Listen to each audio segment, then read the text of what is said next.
It was a quiet Thursday night, the kind where the whole neighborhood seemed to have already gone to bed. The only sound in our bedroom was the soft tapping of Alina's fingers on her tablet. I was lying next to her, watching the light flicker across her face. I reached over and touched her arm, just a light graze, a question more than anything. She didn't look up, didn't pause. "Not tonight," she said. The words were sharp, not angry, but firm, mechanical. I pulled my hand back, slow and quiet like it might break something. She didn't say anything else. Just kept scrolling, responding to work emails, or maybe texting someone. I didn't know anymore. I didn't ask. "My name is Jordan. I'm 37. I live just outside Fort Worth, Texas. I'm a structural engineer by trade, which means I spend my days studying things, weight, tension, cracks. Things you can't always see until it's too late. And lately, I've started looking at my marriage the same way." This wasn't the first time Alina had turned away from me like that. It had been months, really. Maybe longer if I was being honest. The physical distance came first, but the silence that followed, that was the part that got under my skin. It used to be that we didn't need to talk. The silence between us had a kind of rhythm to it. Comfortable. Shared. Now it was something else entirely. Brittle. Tight. Like glass ready to shatter. She used to reach for my hand during movies. Now she didn't sit next to me on the couch. She used to smile when she walked through the door after work. Now it was just, hey. No eye contact. No questions about my day. I lay there next to her, staring at the ceiling. I didn't say a word. I wasn't angry. Not really. But something had started to shift. Something I couldn't ignore anymore. It wasn't the rejection that got me, it was the way she didn't even have to think about it. Like I wasn't even there. I've spent my whole life designing structures meant to hold, meant to last. But even concrete has limits. I turned onto my side and looked at her one more time. Her eyes were locked on the screen. No warmth. No curiosity. And in that moment, I made a quiet decision. This distance, this thing that had taken root in our house, I wasn't going to fight it anymore. I was going to study it, map it, build around it. Because if Alina didn't see me anymore, then fine. I'd make sure the next version of me was something she couldn't even recognize. The next morning, the kitchen smelled like coffee and toasted sourdough. Sunlight spilled in through the window above the sink, catching the gold in Alina's hair as she stood at the counter humming to herself. She wore one of her silky robe wraps, the pale blue one that barely touched her knees. From behind, she looked like the same woman I married, elegant, effortless, perfectly put together. She flipped a pancake with a little flourish and turned to me with a bright smile, like last night had never happened. "Guess what?" she said. "I got the internal promotion." I blinked. "To VP of Operations?" I asked, keeping my voice even. She nodded and poured more batter into the skillet. "They made it official this morning. I'll be running the full team by next quarter." "Congrats," I said, reaching for the mug she'd already set out for me. I didn't kiss her, didn't hug her, just sipped the coffee and watched. She didn't notice, or pretended not to. Instead, she went on about the raise, the travel perks, the new laptop the company promised. She sprinkled in a joke about having to upgrade her wardrobe from Zara to Theory, and laughed like we were still close enough to share inside jokes. I gave her the same energy she gave me last night. Bare minimum. Just enough to keep the wheels turning. "That's great," I said when she finished the story. "Are you okay?" she asked suddenly, turning toward me with her hands on her hips. "You seem off." I met her eyes. Held them. "I'm fine," I said. "Just didn't sleep great." She didn't press. Just nodded like that was enough, and went back to flipping pancakes. I sat at the table and watched her float around the kitchen, acting like this was just another happy morning. Like we were still that couple who used to share lazy Sundays scrolling through Zillow, dreaming about buying a lake cabin out in East Texas. I used to picture that life with her, old mugs, cedar walls, silence that actually meant something. But that vision felt ridiculous now. Nostalgic, sure, but stupid. She hadn't asked me what I was working on in months. Didn't care if I had deadlines, if I was buried in revisions. She stopped caring the second she started climbing faster than me. And that used to bother me. It used to make me want to try harder, do better, impress her. But not today. Today, I just nodded along as she talked. Let her play the part. Because I wasn't sad anymore. I wasn't waiting for a change. I was studying her, watching how easy it was for her to pretend. And as I scraped the last bite of pancake off my plate, I felt it settle in for real this time. I wasn't part of her dream anymore. So I was done living in it. That afternoon I hit the gym later than usual. It was mostly empty, just the hum of overhead lights, the clank of weights, and the low rumble of music from someone's wireless speaker echoing off the concrete walls. I wasn't really there to work out. Not in the way I used to be, anyway. I was just trying to burn through the numbness. I moved through the motions, bench press, lat pull down, curls. My mind wasn't in it. I barely noticed when someone sat on the bench beside me until I heard the voice. "Damn, man. You lifting or sleepwalking?" I turned. "Ray, We hadn't talked much lately, just the occasional message or old meme shared through text. He was the closest thing I had to a friend from my college days. We played rugby together back when I still had a full head of hair and a full heart. "Didn't see you come in," I said, wiping sweat off my brow. He grabbed some dumbbells and sat down.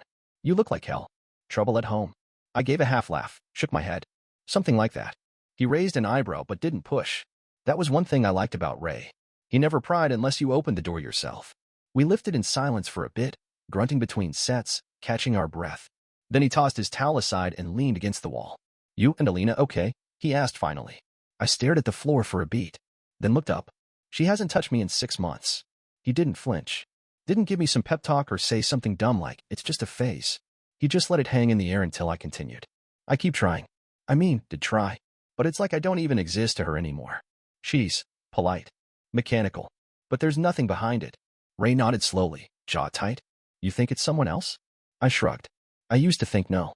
Now? I don't know. She's got that look, like she's already gone, just forgot to pack a bag." He let out a low whistle. "That's cold, man." Silence again. Just the thump of a barbell hitting the floor across the room. Then Ray spoke. Casual. Careful. "You ever think about testing it?" I glanced over. "Testing what?" "Her loyalty. Her honesty. Whatever it is you're holding on to."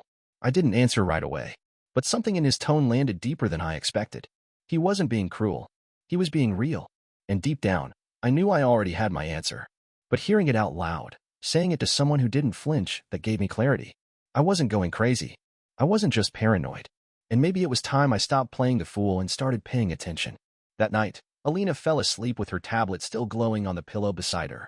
She always slept facing the wall now, her back to me like a locked door. Even in sleep, there was distance. I waited until her breathing settled into that slow, steady rhythm that told me she was deep under. Then I got up. I didn't rush.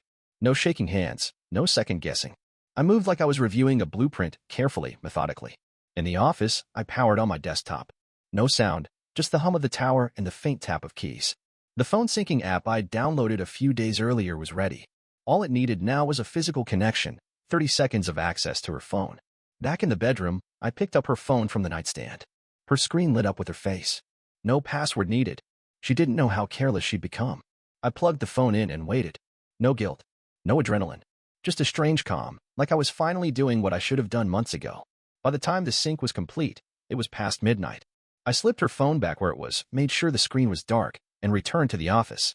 The app mirrored everything: texts, photos, even some deleted messages that hadn't cleared the backup yet. I started reading. At first, it was the usual. Boring work threads. Group chats with her friends about weekend plans and overpriced wine. But then a name popped up. Darius.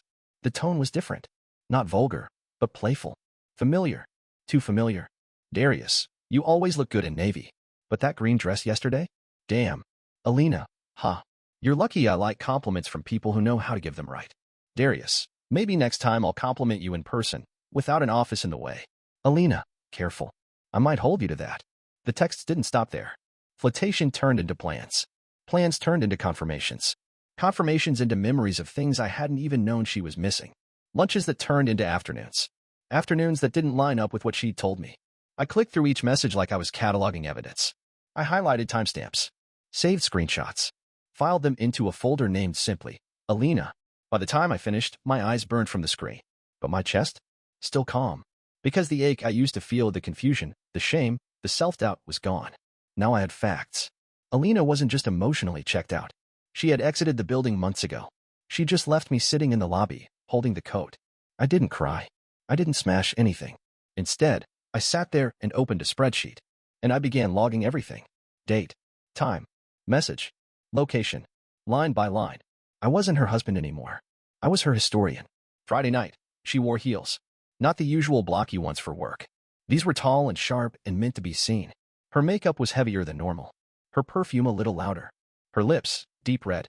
She came down the stairs holding a clutch and adjusting the neckline of a black wrap dress I hadn't seen before. "Networking dinner," she said, breezing past me like we weren't sharing air. "Don't wait up." I looked up from my laptop and smiled, just enough to pass. "You look incredible." She blinked, surprised. "Thanks," she said quickly, like the compliment made her uncomfortable. Then she turned toward the door. I waited exactly 2 minutes before opening the location tracker on my phone. First stop, a fancy Mediterranean restaurant uptown. That part was real. She stayed for 33 minutes. Just long enough to be seen. Maybe post a quick story. Then the dot moved. South. Downtown. A hotel I knew too well from my own work conferences. Clean. Quiet. Discreet. I stared at the screen. Not angry. Not broken. Just watching. At 9:22 p.m., I poured myself a glass of wine. Cab from a local vineyard we used to visit. She always said it was too dry. I sat at the dining table alone, opened my spreadsheet, and started logging. Friday, 7:03 p.m. Departed house. 7:35 p.m. Checked into Zaytinya restaurant. 8:12 p.m. Departed. 8:44 p.m. Arrived at hotel downtown. 9:11 p.m. Location confirmed. Room level movement detected. I added the screenshot of her phone's Bluetooth pinging the hotel's network. I labeled the row visit number 3. She thought she was clever. Untraceable. But most people don't realize how noisy their phones are. How much they give away without meaning to. When I finished logging, I stood up and looked around our house. It was spotless. Perfectly curated, like a home stage for a magazine shoot. The throw pillows matched the rug. The coffee table books were arranged just so. Every photo on the wall was filtered through years of holiday smiles and anniversary dinners. Our smiles had become decorations, reminders of a life that had been frozen in place. I walked room to room. Her touches were everywhere. Eucalyptus candles, half-read novels in the guest room, artfully messy throw blankets. It didn't feel like home anymore. It felt like a set. I walked into the bedroom and stared at the empty space on her side of the bed. The glow of the tablet still sat in my mind, like a ghost. I finished my wine, placed the empty glass in the sink, and sat back down at my laptop. I opened the folder labeled Alina and created a new subfolder. Proof. I didn't rage. Didn't spiral. I just organized. While she rehearsed her part in the lie, I was preparing the final act. She thought she was still directing the show. She had no idea I'd already started rewriting the script. Saturday morning started with the smell of pancakes and the sound of Alina humming. She moved through the kitchen like she was starring in a commercial for Domestic Bliss, spatula in hand, barefoot, smiling to herself. The Bluetooth speaker played some upbeat indie track she'd recently added to our shared playlist. Like nothing happened the night before. Like she hadn't spent the evening in a downtown hotel room with someone who wasn't her husband. I walked in, still in pajama pants and a faded t-shirt. Something smells good, I said, letting my voice warm just enough. She turned, beamed. I figured we could do a slow morning. Just us. Coffee, carbs, no rush. I smiled back. Sat at the counter. Sounds perfect. She kissed my cheek as she slid a plate in front of me. I didn't flinch. We ate like a couple in love. I asked about her week. She laughed about her team's drama, how a junior analyst sent an email with the wrong attachment and nearly derailed a client presentation. I nodded, engaged, offering just enough sympathy and teasing. Because now I was studying her. Watching the way she tucked her hair behind her ear when she lied. How her voice softened just slightly when she was trying to keep me close. After breakfast, she asked if I wanted to go grocery shopping together. We used to do that every weekend. Back when we were real. Sure, I said. Let me get dressed. We walked the aisles of Whole Foods like nothing was broken. She held my arm when we browsed produce. Made little jokes about people who still bought pre-cut pineapple. She slipped a bottle of wine into the cart, same one we opened on our 3rd anniversary. I didn't say a word. When we got home, she unpacked while I checked in on a fake work email I had written to myself. Then, without warning, she pulled a bouquet from behind the counter. For you, she said, grinning. You've been different lately. In a good way. I wanted to show I noticed. I took the flowers. That's really thoughtful, I said. She reached up and kissed me, soft, slow, like we were starting over. I kissed her back. Just enough. That night, we curled up on the couch. She rested her head on my shoulder, scrolling through Instagram as we watched something forgettable on Netflix. She looked peaceful. Content. Like she thought we were healing. But I wasn't beside her. Not really. I was behind the glass now, watching her with the calm of someone who had already left in his mind. Because every smile I gave her, every kind word, every shared memory, every fake piece of warmth I handed over, it wasn't reconciliation. It was research. I wasn't trying to fix anything. I was preparing to end it quietly, cleanly, and with a precision she would never see coming. 2 weeks later, we were at game night with friends from our neighborhood, the kind of couples gathering where everyone brings a bottle of wine and pretends they aren't secretly comparing marriages. Alina was in full performance mode, smiling too wide, laughing at every joke like it was scripted. Her hand lingered on my arm when we sat down at the table to play some board game with too many rules. To the room, we looked perfect. She made sure of it. I played along. I joked. I poured her wine. I even kissed her temple when she nailed a trivia answer. No one suspected a thing. We were the couple people pointed to as still going strong. And then, halfway through the game, Someone made a joke about being left behind during a couple's retreat. Lighthearted, harmless. Laughter rippled around the room. And I said it. Alina's definitely not leaving me behind. If she ever leaves me, I'll probably just get a Google Calendar notification. There was a beat of silence, just one, but long enough to sting. Her laugh froze mid-breath. Her wine glass hovered in the air for a second too long before she set it down. The others chuckled awkwardly, unsure how to react. Someone made a quick joke about technology ruining relationships, and the moment passed. But I saw it in her face. That crack. That flicker of panic just behind her smile. She looked at me like she was trying to solve a riddle she didn't know she was part of. Later, in the car, she finally asked, "What was that about?" "What was what?" "That joke. About me leaving." It was weird. I shrugged, eyes on the road.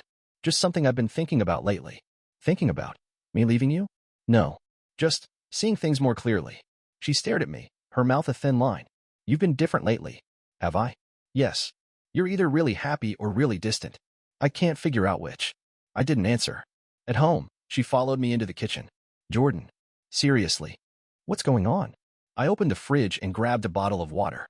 "You ever notice how sometimes things make more sense in hindsight than they ever did in the moment?" She blinked, confused. "What does that mean?" "It means I'm finally starting to see the full picture." She stood there, arms crossed, waiting for more. I didn't give it to her. I took a long drink of water and walked past her without another word. That night, I fell asleep easily. She didn't. I could feel her beside me, still, silent, wide awake. The dynamic had shifted. For months, I was the one lying awake in that darkness, turning over questions I couldn't answer. Now it was her. She didn't know what was coming, but she felt it. And that was exactly how I wanted it. The change didn't happen overnight. It crept in, slow and subtle, like a fog curling under a locked door. Alina started watching me. At first, it was casual questions about my schedule, what I was working on, whether I was still going to the gym so late. She phrased it like concern, but I could feel the tension underneath. I kept my answers vague. Just meetings. Deadlines. You know how work is. She didn't press, but I could see the flicker in her eyes. She didn't like not knowing. Control had always been her safety net. And now it was slipping. Tuesday morning, I forgot my phone at home. Left it face down on the entryway table, unlocked. When I came back at lunch, I could tell it had been moved. Not much, just a few inches. But enough. I smiled as I picked it up. Let her dig. I had already cleared what mattered. That Friday, I told her I had a 3-day work retreat in Austin. Technically true, there was a conference. But I had no intention of going. I packed a bag, kissed her on the cheek, and drove 10 miles to a quiet hotel on the edge of town. No traffic. No distractions. No Alina. The room was small, clean, anonymous. I opened my laptop, updated the proof folder, and ordered room service. Back at home, she texted me around dinner. "Alina, hope the trip's going well. The house feels weird without you." I didn't reply. 10 minutes later. "Alina, let me know when you're free to talk. Love you." Still, I said nothing. That silence, that used to crush me, now it was mine. That night, I poured myself a glass of whiskey and watched the GPS tracker on her phone ping around town. First, she stopped by her friend Clara's, then Target, then home. No hotel. Not tonight. By the second night, her text grew shorter. "Alina, everything okay?" "Alina, you're being quiet. I don't like it." "Alina, are you mad at me?" Still nothing from me. On the third morning, she tried calling. I let it ring. A few hours later, I checked the house cameras remotely. She was pacing the living room, staring out the window, scrolling through her phone like she was waiting for a message that wasn't coming. I watched it all unfold from my hotel bed, calmly chewing a slice of cold toast. This was the shift I'd been waiting for. She used to wield distance like a weapon. Refusals, cold shoulders, deflections. And I chased her, always the one trying to fix what she wouldn't name. But now? Now she was the one guessing, watching, waiting. My silence wasn't weakness anymore. It was control. And Alina, flawless, poised, unshakable Alina, was unraveling by the hour. I got home Sunday night just after 8. The house looked like it had been staged for a catalog. Candles flickered on the dining table. A roast was in the oven. Soft jazz hummed through the living room speakers. And Alina, in a cream sweater and lipstick that matched her old date night shade, greeted me at the door with a bright smile. "Hey," she said, almost too casually. "Dinner's almost ready." I nodded. "Smells good." She stepped aside so I could come in, then followed me like she didn't know what to do with her hands. I dropped my bag by the hall closet and walked toward the kitchen without a word. She was trying. Not because she cared, not really, but because something had shifted and she couldn't quite place it. That made her uncomfortable. So she reverted to what she knew: warmth, nostalgia, food. We ate at the dining table for the first time in months. She filled the space with light chatter, work stories, a movie she wanted to watch, a comment about how we should take a weekend trip sometime soon. I gave polite, short responses.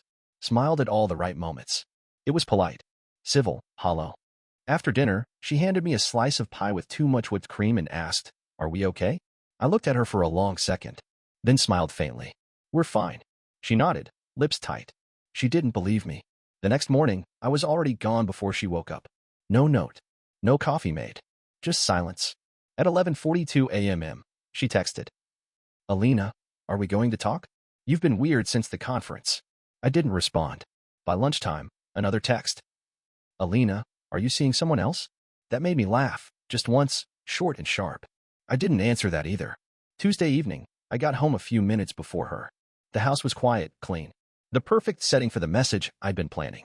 I left the envelope on the kitchen table, right in the center. Manila, thick, unmistakable.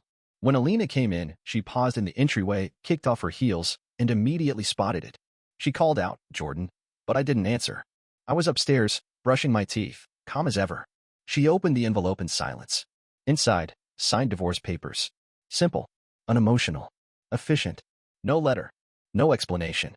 Just dates, signatures, and the quiet punctuation at the end of a long, unraveling sentence. I came downstairs a few minutes later.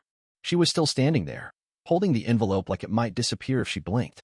Her voice cracked when she finally spoke. "What is this?" "You know what it is." She stared at me, stunned. "You're ending this?" Just like that. I tilted my head. "You already ended it. I'm just finishing the paperwork." She tried to speak, but nothing came out. No apology. No denial. Just a slack jaw and glassy eyes. I walked past her, grabbed my keys, and paused at the door. Dinner was good, by the way. Then I left. Not with anger. Not with chaos. Just clean, precise distance. I didn't need to yell. I didn't need to explain. I had said everything I needed to the moment I handed her that silence. And she finally heard it. The courthouse smelled like dust and tired air conditioning. I sat at the long wooden table next to my lawyer, dressed in a charcoal suit that fit me perfectly, simple, clean, sharp. The sleeves didn't wrinkle when I folded my hands. Alina sat across from me in soft pastels. Her blazer was cream, her heels quiet against the tile when she walked in. She looked polished, collected, but her eyes betrayed her. They flicked around the room constantly. Couldn't settle. She didn't look at me once. The judge entered. We rose. Saturday. The formalities came quickly. Names, dates, marital timeline, acknowledgement of the petition.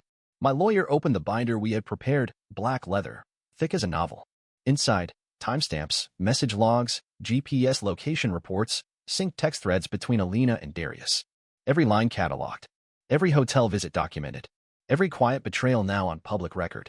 The judge flipped through it for nearly 5 minutes in silence. Then looked at Alina. "Do you dispute any of this?" She didn't speak. Her lawyer leaned over, whispered something, but she just shook her head. Her face had gone pale, like she was trying to leave her own body. "No, Your Honor," her lawyer said. "We have no objection." The finality of those words hit the room like a door closing. The judge nodded, signed the motion, and moved on to the next file in the stack. Just like that, it was done. 5 minutes later, we were standing outside the courthouse under a flat gray sky. The air was heavy, the sidewalk still wet from an earlier storm. Alina followed me out, clutching a folder to her chest like it might keep her upright. "Jordan," she said. Her voice was soft. Lost. I didn't stop walking. "Jordan, wait." I turned, just a little. Not enough to face her fully. Just enough to let her speak. She looked like she wanted to cry but couldn't. Like her face didn't know which emotion to settle on. "You didn't fight," she whispered. "You just left." I stared at her. She waited, maybe for me to say I still loved her. Maybe to tell her she was wrong and that this wasn't over. But I didn't. I couldn't. Because she had been gone long before I ever left. She just hadn't bothered to close the door behind her. I nodded once. Not cruel. Not cold. Just done. Then I turned and walked away. No dramatic speeches. No regrets.